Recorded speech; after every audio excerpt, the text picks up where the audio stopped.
More accolades for number 16. Well deserved.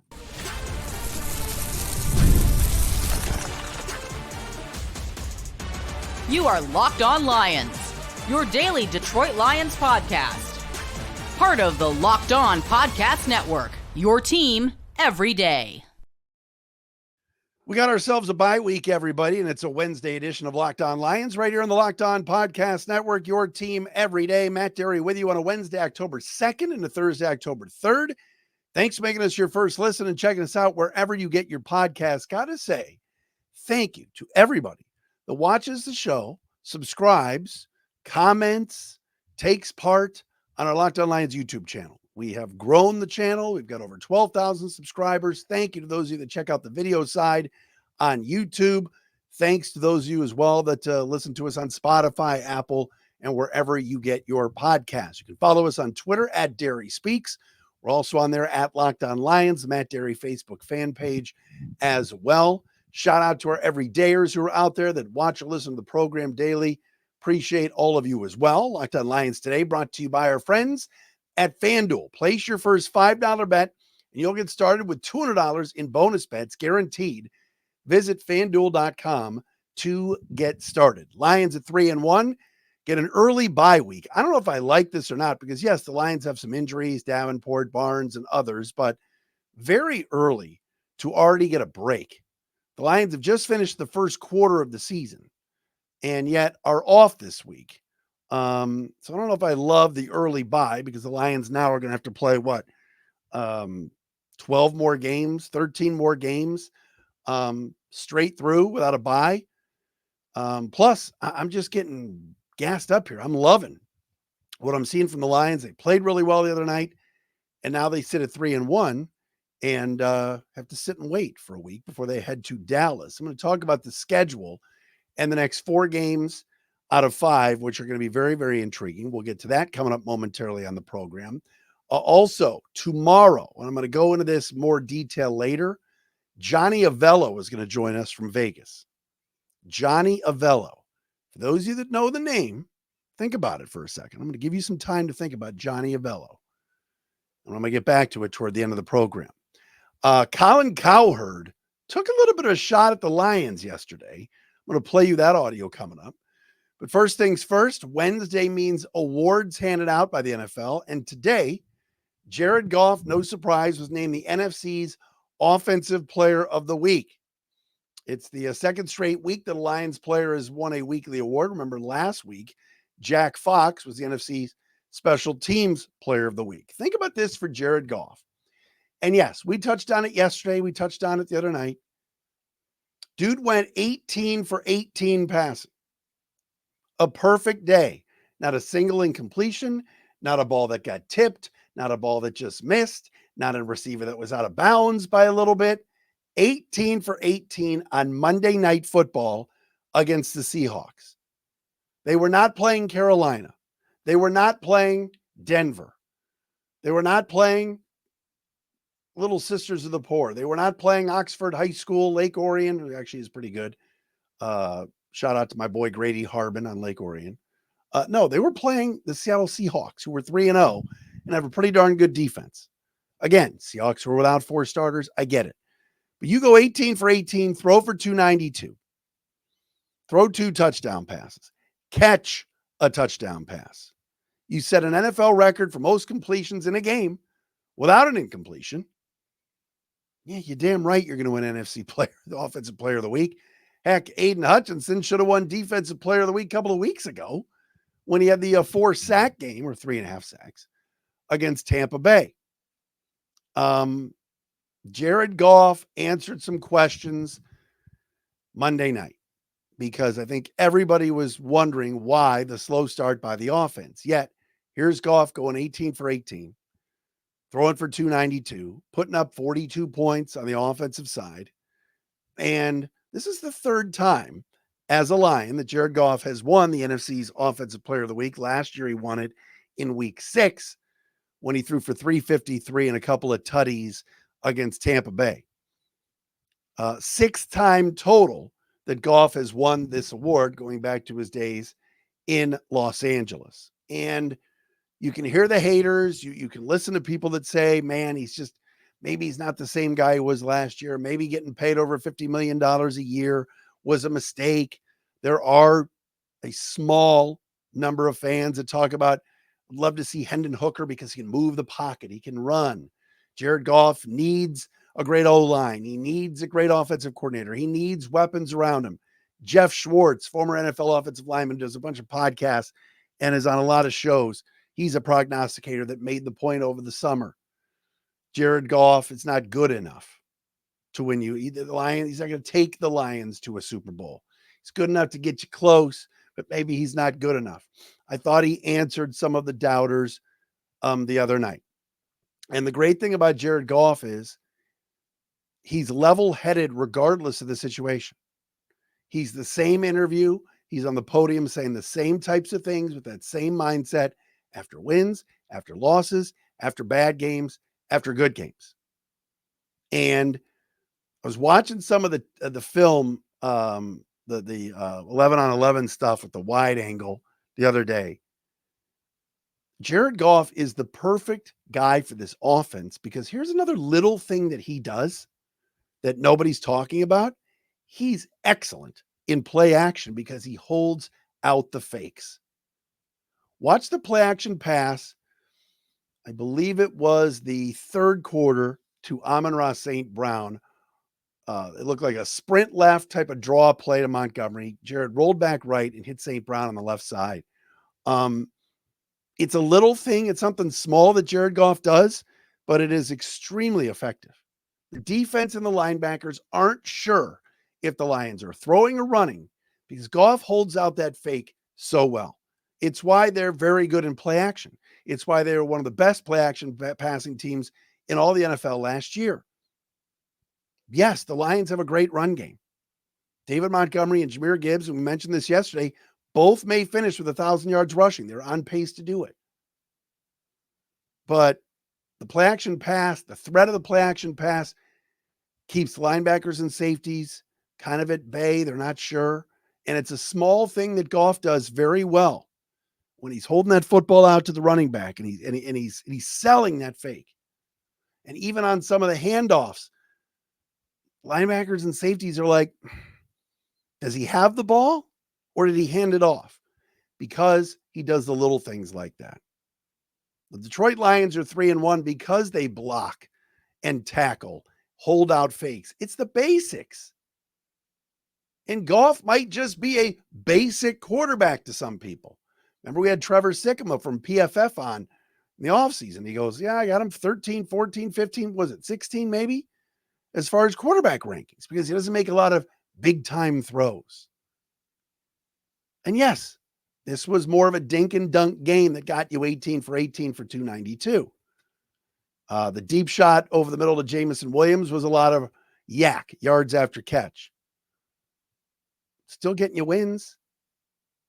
The Lions are still winning. Jared Goff is a winning player. It started in 2022 in week 18 in Green Bay. He beat Aaron Rodgers. Yes, everybody on every list and everybody that puts together all these quarterback comparisons will all take Aaron Rodgers over Jared Goff. Would you take Kyler Murray over Jared Goff? Would you take Matthew Stafford over Jared Goff? Would you take Geno Smith over Jared Goff? Some people might. I'm not sure about Geno, but you know what I mean? Goff beat all of them.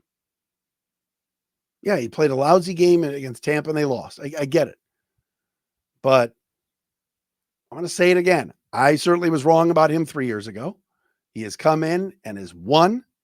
Like I said, does the little things, and I'm glad that he won NFC Offensive Player of the Week. He deserves these kind of accolades. The fans deserve to be chanting his name, whether you're at a Tiger playoff game, whether you're at a Red Wing preseason game, whether you're at any of these high school games, Michigan State for college football, and you're chanting Jared Goff. It doesn't get old.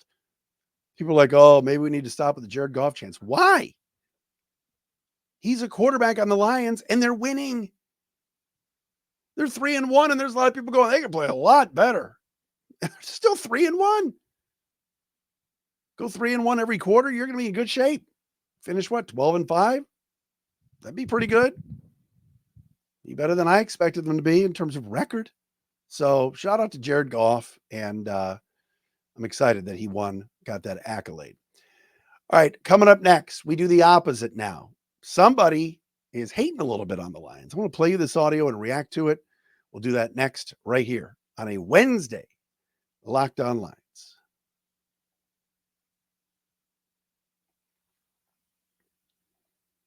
Locked On Lions brought to you by our friends at PrizePicks. My goodness gracious, PrizePicks is the best daily fantasy you could do, anytime. It's so much fun. You can win up to 100 times your money on PrizePicks with as little as 4 correct picks. PrizePicks is the best way to get action on sports in over 30 states, including California, Florida, Georgia, and Texas. It's the only real money daily fantasy platform with an injury insurance policy. Yes, PrizePicks has that. So your lineups stay in play even if one of your players gets injured. Your player leaves in the first half and doesn't return. PrizePicks keeps your lineup alive. Sign up today and get $50 instantly when you play $5. You don't even need to win to receive the $50 bonus. It's guaranteed. PrizePicks also offers weekly promotions that lead to big payouts like Taco Tuesday. Each Tuesday, PrizePicks discounts select player projections up to 25% to provide even more value for your lineup. So all you got to do is choose more than or less than, all right, on 4 to 6 player projections, and you're good to go at PrizePicks. That's how much fun it really is. Download the app today. Use the code LOCKEDONNFL to get $50 instantly after you play your first $5 lineup. PrizePicks, run your game.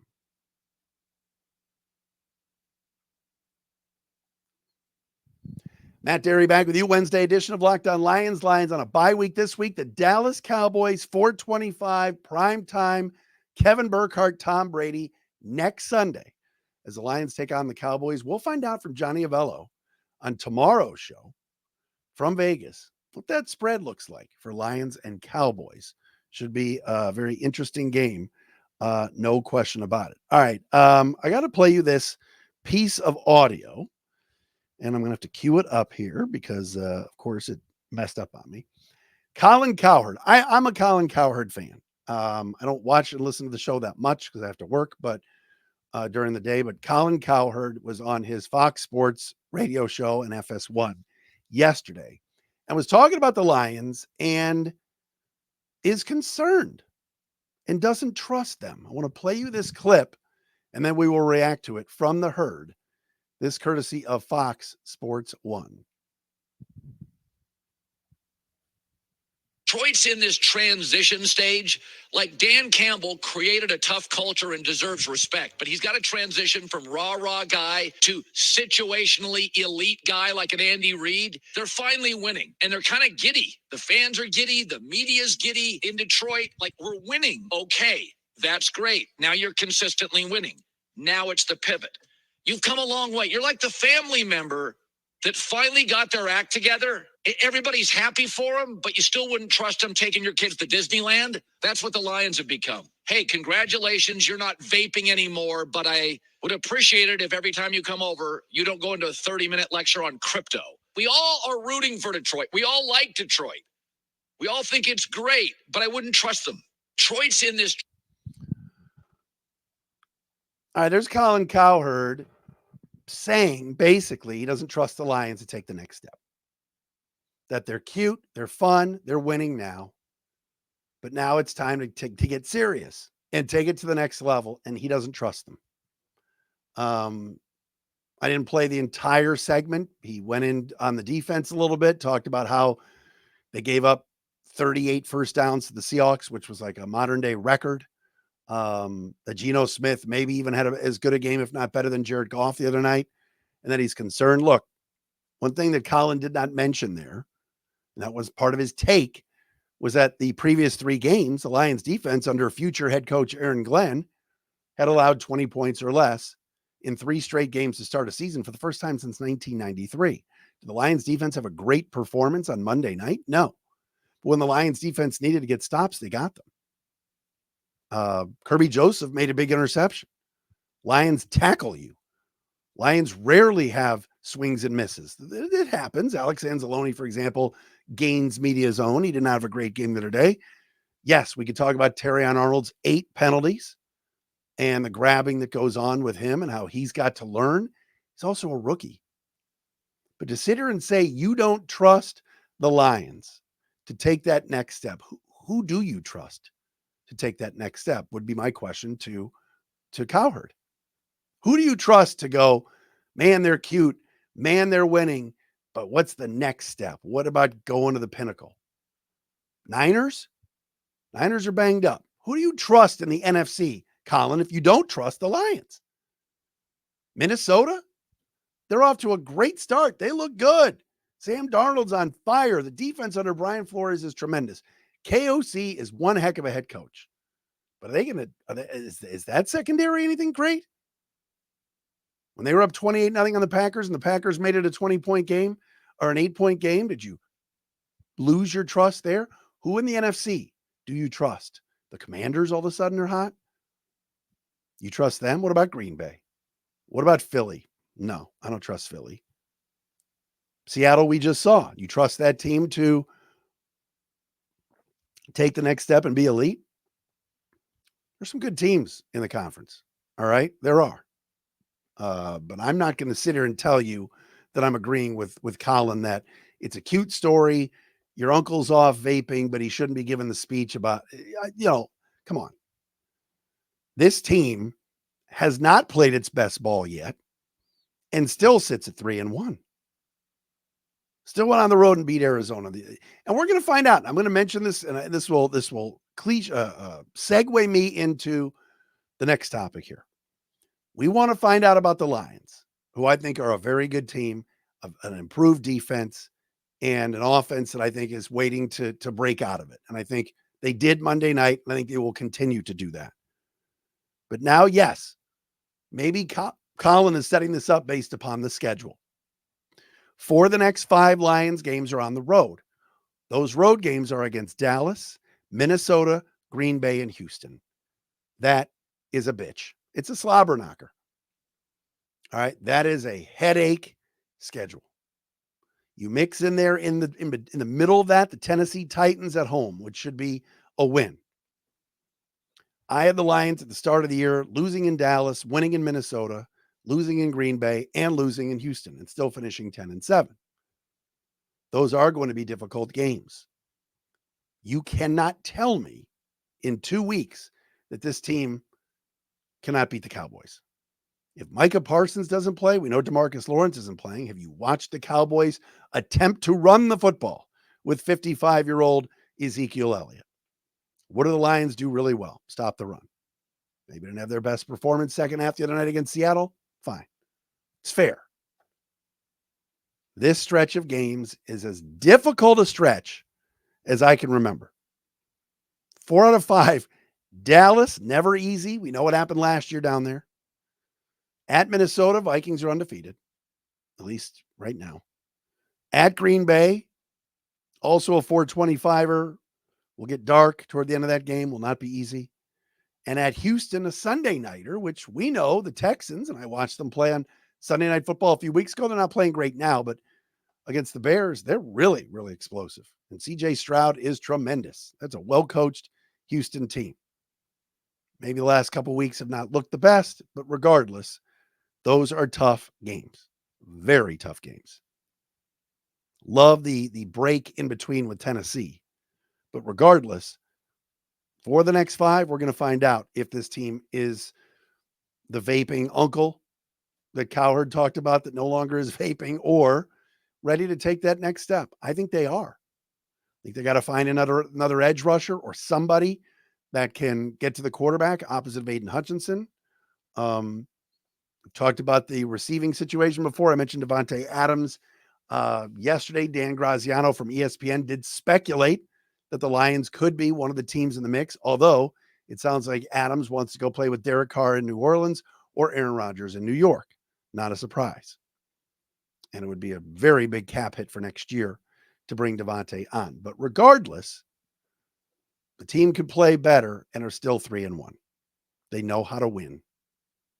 They know how to win. When have we ever said that about the Detroit Lions? But it's true. All right, a blast from the past is coming up tomorrow. I will fill you in coming up next right here on this Wednesday edition of Locked On Lions.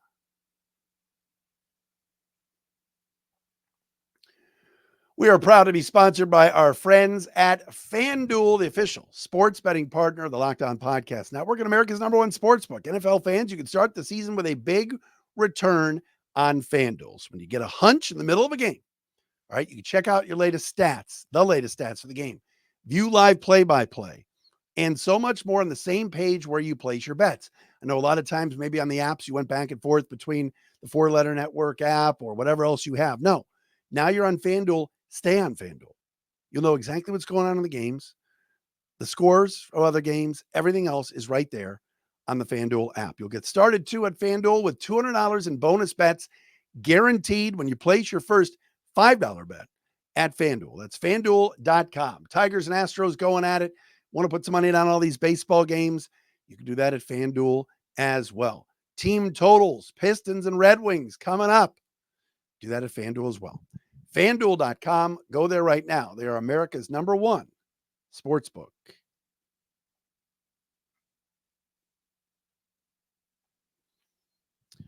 All right, so many years ago, I used to work on the Stoney and Wojo show. I was their update guy for many, many years.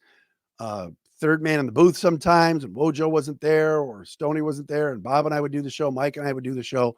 I worked with those guys for a very long time. So I would say I got here in 96, but I didn't start on their show till probably 98 or 99 and was there with them for almost 10 years until the station evaporated in 2009 on Inauguration Day for Barack Obama. But regardless, Stoney Wojo used to have on a guy every Friday at 5:30, Johnny Avello. He was the director of the sports book at Bally's, a touch of class in Las Vegas. Johnny Avello would come on the show, and this is before gambling became a big thing, sports betting. Johnny would come on and talk about the lines. He would talk about the Michigan game, where the money is for that one, the Michigan State game, what the line is, where the money is for that one, the Lions, and he knew everything. He was so good, so good. He had the future stuff. He what the sharps were thinking. He was amazing.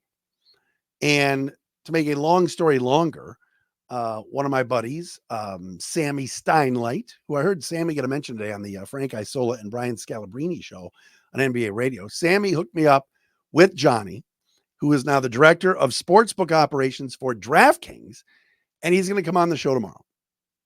I'm so excited to talk to Johnny Avello. He just knows, if you're a gambler, you want to listen tomorrow because Johnny just knows it all. And would love to reminisce and find out how he's doing. I've not talked to him in many, many years.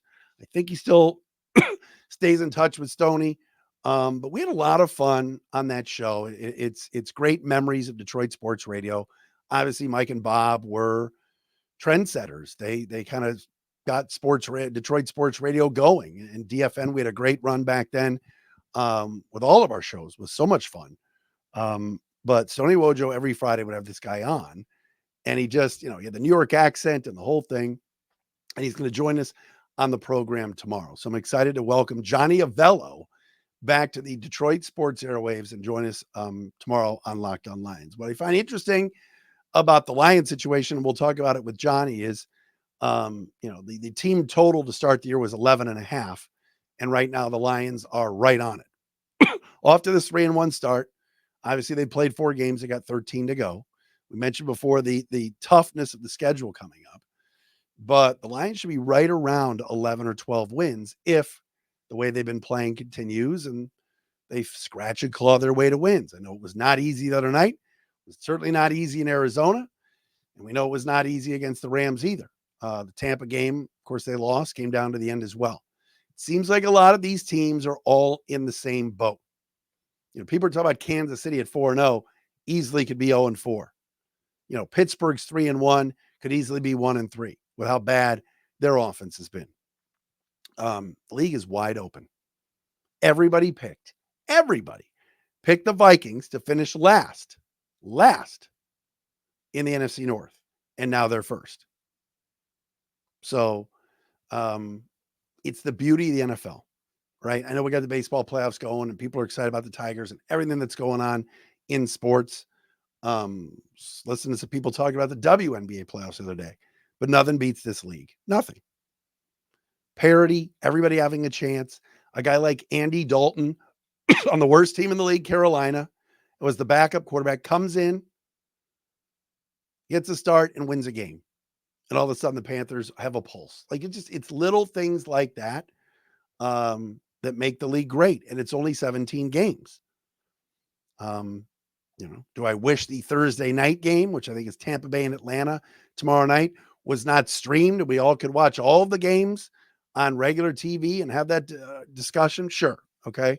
But the amount of ratings that this league gets for like a Thursday night Tampa Atlanta game, even over the baseball or over the NBA when they play at the same time, it's amazing. So I'm looking forward to having Johnny on the show tomorrow. Thanks for making us your first listen, checking us out wherever you get your podcasts. Matt Derry with you on a Wednesday edition of Locked on Lions. We are back again tomorrow.